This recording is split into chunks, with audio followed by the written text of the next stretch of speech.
Bom dia, boa tarde, boa noite. O meu entrevistado desta semana veio da roça, lá no interior de Minas Gerais, onde estudava e ajudava os pais com a plantação e também os animais. Ainda cedo ele perdeu o pai, que lhe ensinou muito sobre a importância dos estudos para mudar a vida, e de fato foi nos estudos que ele encontrou a estabilidade que parecia muito incerta por conta dos medos a respeito da sua sexualidade.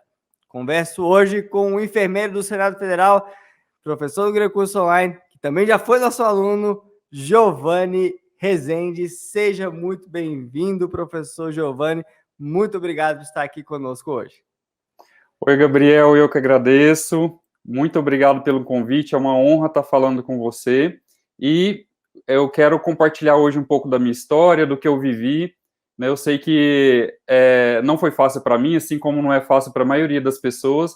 E meu objetivo aqui hoje é contar, um pouquinho do que eu vivi, das dificuldades, e que apesar de tudo, quando a gente acredita, corre atrás, a gente consegue chegar até além do que a gente imaginava. Então acho que vai ser bem interessante contar um pouco disso hoje e conversar com você. Muito obrigado pelo convite. Nós que agradecemos. Agora, antes de iniciarmos, queremos pedir a você que assine nosso canal, ative as notificações, clique aí no sininho para você receber em primeira mão todos os vídeos que lançamos por aqui, toda quinta-feira, às 19 horas, há mais de 2 anos, uma nova entrevista imparável para você se inspirar. Giovanni, quais são as suas lembranças da infância lá no interior de Minas Gerais?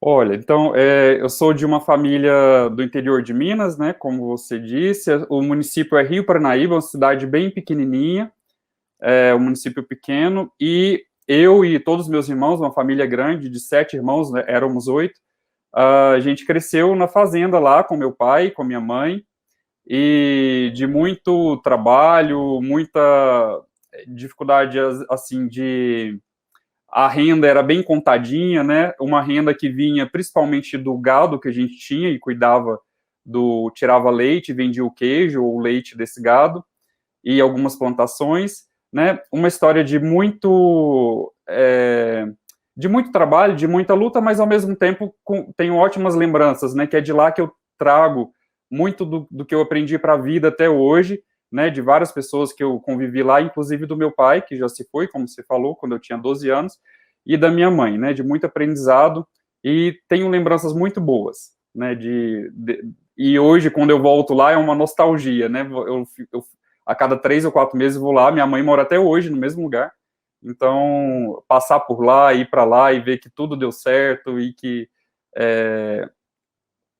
reviver, depois de ter passado por tudo que a gente passou, é muito bom. Você mencionou, que aos 12 anos você já encarou uma dura perda, que foi o seu pai, uma figura muito importante na sua vida. Como é que foi esse período para você? Foi bem inesperado. Meu pai morreu até de certa forma jovem, com 50 anos, 58 anos, por causa de doença de Chagas, que é muito comum no interior.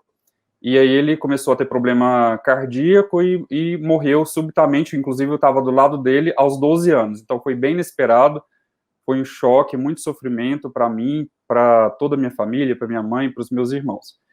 E aí ali a gente tinha que continuar, Minha mãe, os irmãos e tudo, correndo atrás. Foi uma fase bem difícil, mas que a gente, graças a Deus, conseguiu ter persistência e continuar correndo e cuidando das coisas. Correndo atrás e cuidando das coisas. E quando eu lembro do meu pai era um homem muito honesto, muito humilde ao mesmo tempo, e uma das coisas que ele sempre falava, eu sempre falo isso, sempre que tem oportunidade, junto com a minha mãe também, que ele falou assim, o maior bem que a gente pode ter, que ninguém pode nos tirar, e eu sempre lembro do meu pai quando eu falo disso, é que a educação, o conhecimento é aquilo que ninguém pode nos tirar. Então, assim, corram atrás disso, de estudar, de formar. Ele falava que o sonho dele, ele não conseguiu ver todos os filhos formados, mas chegou a ver alguns. O sonho dele era ver todo mundo formado na faculdade, apesar dele, e inclusive ele e minha mãe tem, no caso dele tinha, a 4ª série do primário. né? Então, assim, bem pouquinho de estudo, mas eles tinham essa visão bem a longo, essa visão de educação, da importância para todos os filhos, e todos os filhos se formaram, graças a Deus. E a maioria servidor público aqui em Brasília. Como é que foi essa fase, então, de terminar o ensino médio e buscar o ensino superior? Onde você foi fazer ensino superior? Como é que você enfrentou esse desafio? Assim, lá em Minas ainda, primeiro eu sempre estudei em escola pública, né?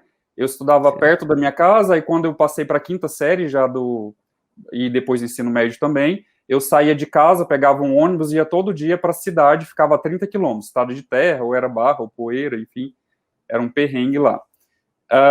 E aí eu já tinha, como alguns irmãos já tinham mudado para Brasília, né, vindo morar aqui em Brasília, eu não tinha dúvida, eu queria morar em Brasília e, se possível, fazer o UNB. Então, assim que eu entrei no ensino médio, eu coloquei isso na cabeça, estudando lá na Escola Pública de Minas.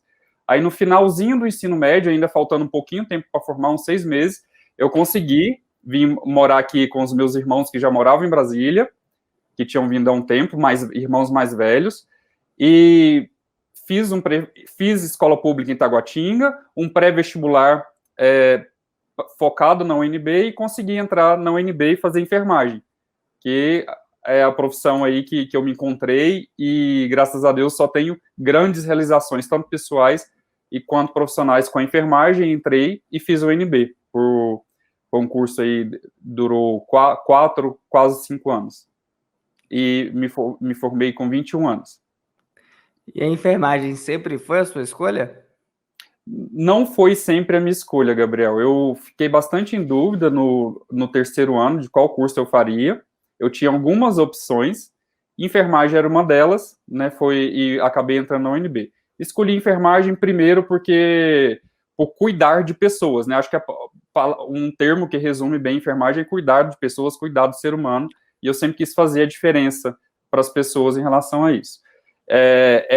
E também por querer fazer algo que traz resultados imediatos, visíveis, e a saúde nos traz isso, né, bastante. Então, além de influência de alguns amigos que eu tive, que já eram enfermeiros e tudo, e que me inspiraram muito. Entrei no curso, gostei muito, e sempre fiquei envolvido aí com a enfermagem, e depois fui para o mundo dos concursos, né, todos concursos voltados para enfermagem como enfermeiro. Agora, avançando para o mundo dos concursos, por que você escolheu os concursos? Olha, primeiro por grande influência da minha família, né, quase todos os irmãos, e inclusive eu sempre falo da minha irmã Cleo, que é a mais velha, que me inspirou muito. Ela é promotora de justiça, não a mais velha, desculpa, é uma das irmãs, uma das primeiras que passaram. E que ela passou para promotora bem jovem também, ela me inspirava muito, então influência familiar muito grande.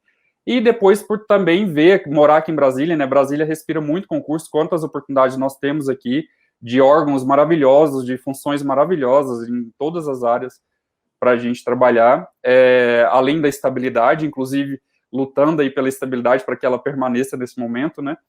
E também para a enfermagem especificamente, a gente tem salários melhores no serviço público. Então, juntando tudo isso, eu nunca tive dúvida, assim, antes de terminar a faculdade, eu já estava pensando e me planejando para um concurso público, para uma carreira bacana. E aí você foi aprovado em alguns concursos, né? E houve um período que trabalhava no Ministério da Justiça, no Hospital das Forças Armadas, e ainda estudava para o Senado. Como é que você fazia tudo isso? Ai, Gabriel, nem eu sei como eu consegui tudo, mas vamos lá. Tinha planejamento para isso, né? A gente tem que saber o que a gente quer, né? Ter um foco e correr atrás. Então, eu passei em vários concursos, nomeação, eu fui nomeado em 7, e chegou um ponto que eu estava em 2 empregos. Na verdade, nessa época do Senado, eu estava no Ministério da Justiça e na Secretaria de Saúde aqui do Distrito Federal. Eram 50 horas semanais de trabalho, 20 na Secretaria de Saúde, 30 no Ministério da Justiça. E aí, eu já vim estudando há um tempo, eu já tinha uma bagagem, né, inclusive de estudar em cursinhos e também estudar em casa, inclusive no próprio Gran Curso.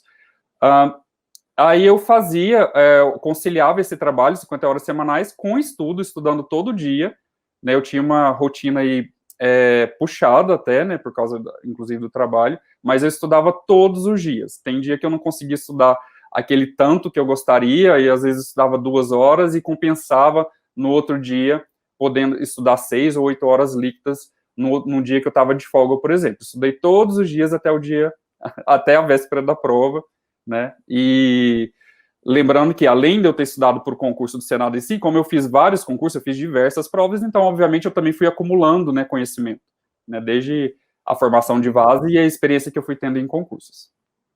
Você trabalhava em regime de escala ou era segunda a sexta fixo? Ministério da Justiça, segunda a sexta fixo, então tinha uma rotina ali de 6 horas diárias, manhã ou tarde, e Secretaria de Saúde eu fazia plantões à noite. Aí eu ia 2 vezes à noite para fazer a carga horária de 20 horas, 2 plantões noturnos. Em Santa Maria, inclusive, que é uma cidade satélite, fica um pouco distante aqui da gente. Recentemente eu recebi uma pergunta no Instagram de uma pessoa que disse que chega à sua casa depois de um dia de trabalho muito cansada e queria alguma dica para conseguir estudar. Então, o tempo até existe, mas o cansaço é muito grande depois de um dia como esse. E você que trabalhava aí 50 horas semanais, né, alguns dias acumulando com os plantões, como é que você fazia para ter gás nos estudos, para conseguir encarar mais uma jornada ali ou algumas horas de estudo depois? Olha, Gabriel, não é fácil, né? Mas eu falo que a gente tem que ter prioridades, ter foco. Então, às vezes, eu até pensava em desistir, mas uma coisa que sempre me acompanhou foi acreditar naquilo, correr atrás e dar prioridade. É isso que eu quero. Então, obviamente, tem dia que nós somos humanos, né? Nós não somos robôs, não somos máquinas condicionadas a estudar, por exemplo, todo dia aquela quantidade de horas. Então, eu sempre procurava, né, tendo força, condição, né, e tendo cabeça também para estudar, eu sempre procurava estudar praticamente todos os dias. Obviamente, né, às vezes um dia ou outro, ninguém é de ferro, e às vezes, assim, hoje eu não consigo, não dá.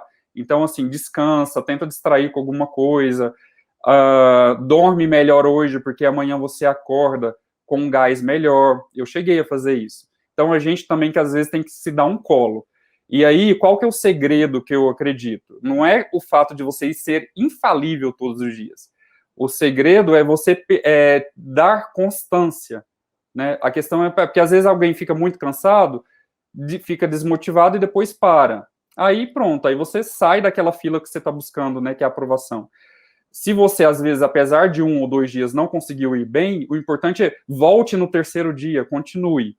Então é isso. E além de tudo, aí cada um é individualidade, né? Eu procurava também fazer atividade física 3 vezes por semana, era o máximo que eu conseguia, que isso para mim me faz muito bem. Acho que cada um tem que encontrar a sua fonte de energia, né, para tentar seguir aí conciliar isso tudo com saúde física e mental. E o concurso do Senado deu certo de primeira? Como é que foi essa etapa aí? O concurso dos concursos, né? Senado, que é um dos mais cobiçados pelos candidatos. Gabriel, foi o único concurso do Senado que eu fiz, né? Porque o último foi em 2012, a gente está esperando o próximo aí, espero que saia em breve. Então foi a única prova de Senado que eu fiz. Então, para o Senado, ou era aquela, ou provavelmente eu estaria aguardando até hoje. E aí eram quatro vagas para concorrência geral. Eu me dediquei aí, consegui passar em terceiro lugar.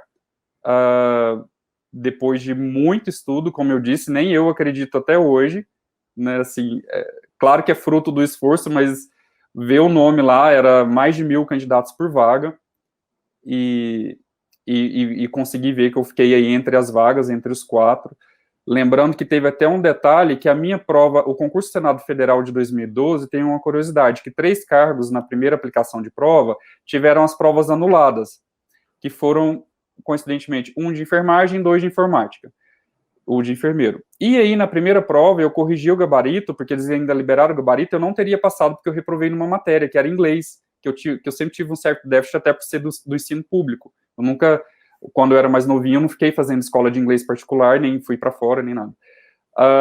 E aí, a minha chance foi a replicação da prova, que replicaram só para 3 cargos. Então eu falei, agora é tudo ou nada, né? Aí 1 mês depois replicou, eu consegui a aprovação e consegui o mínimo em inglês, que era o meu medo, que eu teria ficado na primeira prova. Então houve um fato que muitos encararam como negativo, né? Uma reaplicação de prova. Acho que muita gente se desespera nessa situação. Você soube usar isso a seu favor e acabou sendo o que te permitiu ingressar no Senado. Foi exatamente isso, Gabriel, exatamente. Giovanni, você acreditava, quando mais novo, que a sua sexualidade traria riscos à sua carreira? Por que isso? Na verdade, assim, Gabriel, sobre a questão da sexualidade, né, que eu sou gay abertamente, hoje minha família sabe, meus amigos sabem, isso não é problema, né. O meu medo é assim, eu era de um interior muito religioso, né, sou religioso até hoje, mas eu tinha medo. O primeiro era a autoaceitação, né? Eu tinha um medo de como que as pessoas, de como a sociedade encararia aquilo, que era aí da década de a minha adolescência foi aí da década de 90 para início dos anos 2000, né? Há um tempo já. E eu tinha insegurança, simplesmente de como que o mundo ia encarar isso, se um dia eu conseguiria falar sobre isso naturalmente, como eu estou falando hoje, e se isso poderia prejudicar, né, a minha vida. Mas, assim, aos poucos, eu fui me resolvendo, né, fui me aceitando, inclusive esse processo final de aceitação foi aqui em Brasília, já depois dos 20 anos que eu consegui falar melhor sobre isso, e aí com o tempo eu consegui ver que, na verdade, hoje eu tenho orgulho disso, não é só isso que me define a minha sexualidade, mas é algo importante da minha história, e que eu vejo como motivo de orgulho e de que isso não pode nos impedir de estar em lugar nenhum, de estar nos cargos, de estar onde qualquer pessoa possa estar, né? Então, é sobre isso. Eu tinha esse receio não só do trabalho, do mercado de trabalho em si, mas da sociedade como um todo, né? A gente sabe que até hoje a sociedade, o grupo, né, LGBTQIA+, ainda tem acho que batalha mesmo, muita coisa ainda a conquistar, né, e acaba interferindo em cada um de nós que é parte desse grupo. Mas hoje eu tenho muito orgulho e acredito que, independentemente de orientação sexual, de raça, independentemente de qualquer coisa, a gente pode buscar e deve, né? A gente tem que estar em qualquer lugar, onde a gente queira estar, onde a gente pode buscar, onde a gente pode tentar aí fazer parte do mundo, seja no pessoal, seja na profissão, seja no trabalho, né? Não só em relação à sexualidade, mas como várias outras coisas, né? Raça, por exemplo, também. Sim. E o concurso, uma grande vantagem do concurso é a isonomia do processo, né? Que não há distinção entre classe social, raça, orientação sexual. Se você for bem na seleção, na prova, fazer a sua parte ali, estudar bem, você vai entrar e poderá exercer o cargo e também será muito bem recebido, como eu imagino que você foi, e trabalhar num ambiente realmente favorável, produtivo, que consegue ajudar as pessoas, né? Isso, exatamente. Hoje eu tenho que falar sobre isso. O Senado é uma casa muito receptiva, que trata explicitamente de diversidade e tudo, então é maravilhoso trabalhar no Senado. E sobre o concurso, eu acho que concurso, isonomia, a estabilidade vinculada ao fato de você trabalhar livre de pressões e interferências políticas, por exemplo, isso é fundamental para o país, assim, como eu acredito nisso. E acredito como um todo, especificamente para mim, para minha família, poder concorrer dessa maneira como você falou, eu e todos os meus irmãos, a maioria conquistados hoje, provavelmente se não fosse o concurso, a gente não teria conseguido, acho que, metade do que a gente conseguiu, né, para as nossas vidas, para as nossas carreiras, né, porque é muito melhor buscar dessa maneira, né, de isonomia do que ficar dependendo da indicação ou da interferência. Provavelmente a gente não teria... Que dia eu conseguiria, por exemplo, que eu não conhecia ninguém antes para chegar a trabalhar no Senado. Se não fosse concurso, muito provavelmente não trabalharia lá nunca. Então, graças ao concurso público, que eu admiro tanto, esse Instituto Constitucional. A gente falou aqui muito das vitórias, né? Muitas aprovações, entrou no Senado. E as derrotas aí no processo de concurso? Chegou a ser reprovado alguma vez, professor? Várias vezes, Gabriel. Nossa, eu reprovava. Eu reprovei em alguns órgãos, por exemplo, que eu queria muito, antes do Senado, Ministério Público. Alguns tribunais e outros órgãos eu cheguei a bater na trave, ficava bem classificado, mas não era nomeado. Alguns eu criei muita expectativa, cheguei a ficar bem triste, assim, às vezes eu levava 1, 2, 3 semanas para me recuperar de uma queda. Mas aí é aquilo que eu falei lá no início da entrevista, a constância, a persistência, né? Se eu quero aquilo, eu vou ter que levantar de novo, continuar e com força aí continuar nos estudos. Então, todo mundo que eu conheço, que eu já conversei, passou por isso. Então, a mensagem que eu deixo é que quando a gente não consegue, não foi reprovado, faz parte, é praticamente uma parte natural do processo. Né, derrotas e quedas e não conseguir logo, raríssimas exceções, de repente conseguem logo uma aprovação de cara. Então eu tive bastante reprovação também, e o segredo é, mesmo que dê uma baqueada, leva um tempinho, recupera e volta, e continua aí se preparando e estudando. Qual é o seu conselho para quem nos acompanha hoje? Está um pouco desmotivado, já talvez até pausou ali nos estudos, sofreu uma reprovação recente, ou acha que não é capaz de enfrentar um desafio como este? Qual é o seu conselho para que esta pessoa, como você, possa ser imparável e chegar muito longe a alcançar os seus sonhos? Olha, Gabriel e todo mundo que está nos ouvindo, o meu conselho, antes de tudo, é acreditar. Uma palavra que eu uso muito é fé. Fé é bem no sentido amplo, independentemente da sua religião ou crença. Então, tenha fé, acredite, acredite no seu propósito, naquilo que você quer, né? Que é o primeiro grande passo, essa vontade que vem muitas vezes da nossa história pessoal. Eu acredito que a fonte da nossa história pessoal é aquilo que mais nos dá aquela força inesgotável para conseguir correr atrás de um objetivo. E a partir disso, ação, né? Veja o que você pode fazer no seu plano de estudos, adequa a sua vida, a sua rotina. Precisa de uma área mais profissional, como, por exemplo, o cursinho, para dar uma alavancada nos estudos, busque isso e vá atrás. Então, resumindo, é acreditar e partir para a ação, tá? Esse sentimento de desmotivação e tudo passa por todas as pessoas, praticamente, todo mundo que eu já conversei, isso é normal, mas se você quer, né, supere essa fase e volte a correr atrás aí dos seus objetivos, porque eu não tenho dúvida de que vale muito a pena, né? Como hoje eu tenho propriedade, tenho realização em dizer isso, que vale muito a pena. Professor Giovanni, parabéns pela história, muito obrigado pelo seu tempo, por compartilhar aqui o depoimento inspirador da sua trajetória. Chegou aí a enfermeiro do Senado Federal, um cargo de excelência em um dos órgãos mais cobiçados pelos concurseiros. Muito obrigado por fazer parte também hoje da nossa equipe e nos prestigiar com o seu talento, com o seu conhecimento. Gabriel, eu que agradeço novamente, é uma honra poder estar aqui falando com você. Obrigado por todo mundo aí que está assistindo a entrevista. E obrigado também hoje por fazer parte dessa equipe maravilhosa que é o Gran Cursos. Um forte abraço e gratidão por tudo. E a você que nos acompanha, não deixe de curtir este vídeo, deixe seu comentário, compartilhe essa mensagem com o mundo, porque a gente precisa compartilhar o que é de bom, compartilhar conhecimento, educação. Vamos ali espalhar o bem. Muito obrigado e até a próxima entrevista toda quinta-feira às 19 horas. Até mais.